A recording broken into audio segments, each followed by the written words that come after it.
Wartawan ini sedang merekam sebuah program. Tiba-tiba sesuatu di kejauhan menarik perhatiannya. Dia memutar kamera di sekitar, perlahan-lahan memperbesar, dan ia melihat percikan air di atas es. Sepertinya ada makhluk yang bersembunyi di bawahnya, tapi Mike belum mengetahuinya. Penemuannya telah menempatkan kota yang terisolasi ini perhatian dunia. Ketika wali kota tiba di tempat kejadian, Mike mengangkat kamera ke gua es. Ketika sesuatu muncul dari dalam air, Mike sedikit bingung. Mengapa paus tetap berada di bawah lubang es? Alih-alih melanjutkan hidup, penduduk desa mengatakan kepadanya, tahun ini suhu telah mendingin dengan sangat cepat. Tilu 00 laut membeku dalam semalam. Paus tidak bisa berenang sejauh itu di bawah es. Jadi, mereka harus tinggal di sini untuk tetap bernapas. Dan itu bukan yang terburuk. Dalam waktu 3 hari, lubang itu akan membeku. Dan kemudian keluarga 3 paus yang malang akan terperangkap di lautan es yang gelap dan mati. Saat itulah ayah paus muncul kembali. Dia tahu persis apa yang akan terjadi padanya, istri dan anak-anaknya. Tetapi dalam menghadapi kekuatan alam yang kejam, tidak ada yang bisa ia lakukan. Pada akhir malam, Mike tidak bisa melupakan ekspresi keputusasaan di mata ikan paus itu. Jadi ia mengedit rekamannya dalam semalam, dan mengirimkannya langsung ke New York. Hari berikutnya, paus itu ada di berita. Kisah ini segera menarik perhatian masyarakat. Tidak lama kemudian, media dikerumuni oleh para jurnalis. Mereka semua ingin menghasilkan uang dari ikan paus. Kamar hotel di kota naik dari genap 0 menjadi 500.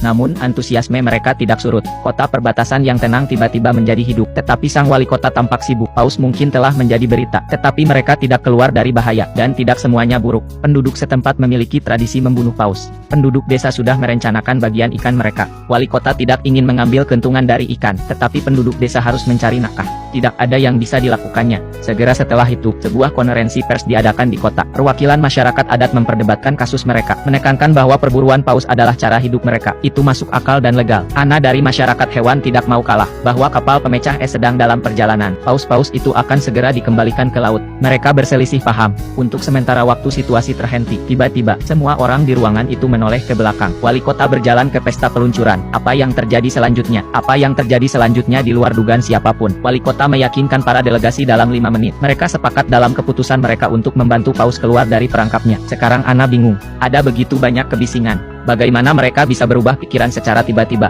Tetapi ia akan segera mengetahui, ini tidak sesederhana yang dia pikirkan. Pagi-pagi keesokan harinya, para pria dan wanita siap untuk berangkat ke es di mana paus-paus itu. Atas perintah wali kota, para penduduk desa telah mengangkut taksi mereka. Perjalanan 7 km, untuk genap 0 per kepala. Lakukan apa yang Anda suka. Tapi, meskipun kota ini sedang ramai-ramainya, wali kota membawa anak buahnya ke atas es lebih awal. Mereka menggandakan ukuran lubang, agar paus dapat bernapas lebih baik. Menyaksikan paus dengan gembira muncul dari air, dan wajah ini memiliki senyuman kekanak-kanakan di atasnya. Bahkan ia tidak punya pilihan selain membiarkan penduduk setempat merampoknya. Untuk menjaga agar paus tetap hidup, dia harus menemukan cara untuk menghasilkan lebih banyak uang bagi semua orang. Dengan sekelompok besar orang yang datang, keluarga paus tampak keluar dari